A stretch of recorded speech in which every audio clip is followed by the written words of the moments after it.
Okay, Grimgar Volume 21 is apparently officially coming out December 31st. And because I still see comments of people thinking that the entire Grimgar party is basically dead and it's only Haru now, I'm gonna make a video talking about where everyone is currently. I have made shorts talking about this in the past, but I might as well just make one large video and send it to everyone I see making those comments because I can at least get some views from it. Also, I should probably mention, yeah, my schedule has been getting fucked up because of everything going on in America right now, which means I need to work more because everything's more expensive. Which unfortunately means I have less time to make those long Grimgar review videos, unfortunately. So I apologize if the next Grimgar review for Volume 19 comes out much later than I expected. Unfortunately, content creation does not give me enough money to warrant not working. So I just thought I'd mention it here. So if you expect the next review to come out this month, it's probably not. It's probably gonna come out maybe around December-ish. But let's get to the point of this video. If you have not read Volume 20, you should probably know, obviously, spoilers. But the places where all these characters are at now, the only one that's actually dead, but possibly not really, is Ranta. He has been completely taken over by Skullhell and Skullhell's curse, which means he's some kind of new form of undead. And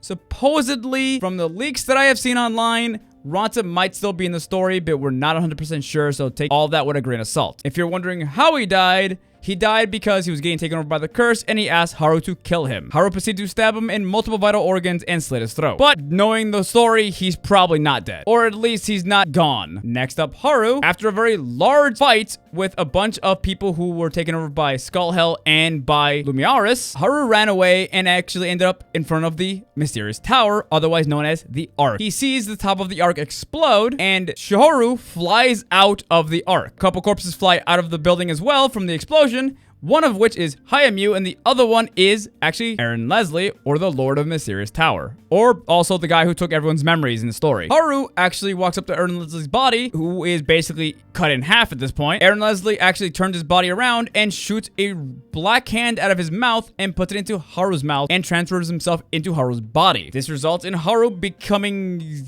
basically immortal. We're not really entirely sure of the details of it, but Haru doesn't age, and he seems to possibly be inheriting something outside of not dying, but we're not really sure. He also may have inherited Aaron Leslie's love of relics. 50 years pass, and he gets a cool mask that hides his face. Also, if anyone's curious, this is what his face looks like without the mask. He's not looking too good. Next up, since we talked about Shihoru blasting out of the mysterious tower, Shihoru essentially lost half of her body, or at least that's what's said in the story, and she is known as a true witch. She's also seemed to develop a new kind of magic that is very, very potent. She flies off into the distance after destroying the top of the mysterious tower, and we don't really know where she went. What we do know is half her body was apparently destroyed, and if we are going by the rules of the memory erasing subplots that we've seen in Grimgar so far, she might actually have her memories back. This is because for you to get your memories back, you need to take enough damage to your psyche or to your physical body. This is how Haru got a portion of his memories back, and Jesse got all of his memories back. So for all we know, Shihoru might have her memories back from the time she spent on Grimgar and her time on Earth. But that is speculation on my part. We actually don't know if she's alive or dead, but judging by what Aaron Leslie said, she might have a bigger role to play in the future. Next up, Mary. Mary, as we've known from the past books, has been taken over by the New Life King, but in Volume 20, we actually find out that it's not really a takeover, it's more of a partnership. And because of the New Life King possibly having his memories erased also, he seems to have unknowingly let out the two gods, Lumiaris and Skullhell, from then basically being sealed. We know that when you have the New Life King in your body, you also don't age either. So Mary is also still alive and probably still out there in the world and will most likely reunite with Haru after the 50-year time skip. Matter of fact, if I was a gambling man, I would absolutely say that Mary and Haru have a large character arc with each other when they meet back together, I'm guessing, because like after all the crap they've been through, they need to actually be back together by the end of the story. Unless the writer decides to do some real fuck shit, which let's hope it doesn't happen. But Mary and the No Life King are still out there most likely, and they are most likely either doing something to deal with what's going on in the world after what happened at the end of Volume 20, and are probably going to reunite with the rest of the party at some point. And now that we're done talking about Mary, let's talk about her two second commands. And say it with me now, they have become new forms of undead. As a matter of fact, I believe they're on the same level as characters like Aaron Leslie in terms of them being princes of the No Life King, which are like higher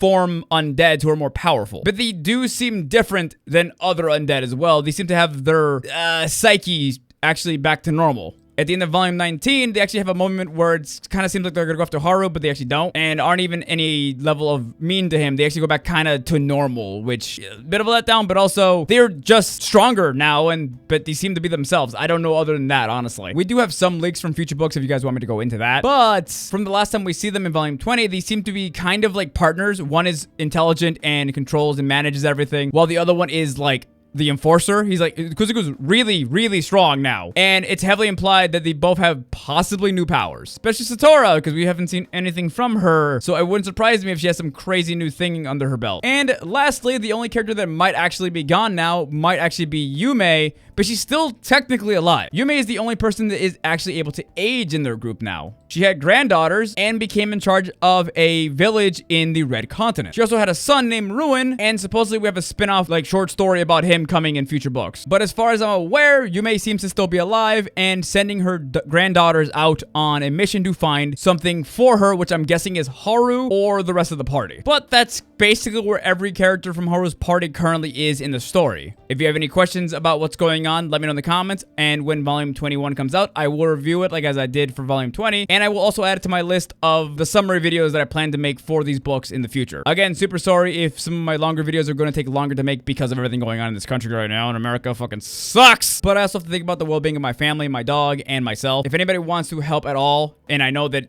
times are tough right now, I do have a thanks feature here on YouTube where you can give some money, or you can just give money to my Twitch if you're gonna watch us on Tuesdays and Thursdays. Which actually, no, never mind, I forgot. I'm not be streaming on Thursdays anymore because I'm working those days now. I have to actually make a post on my Discord about that later. Oh god. But anyway, yeah, so Tuesdays. The hell actually on Tuesdays if you guys want to give any money to Twitch, if you guys want to do that instead. It's up to you. If not, just watching my videos is more than enough. I appreciate all the views and thanks that I get for making Grimgar content. And I will see you guys in the next video. And I hope everything is going well for you guys. And I hope that these times are not too tough on you as well. Thank you all for watching. Have a great night, everyone. Bye.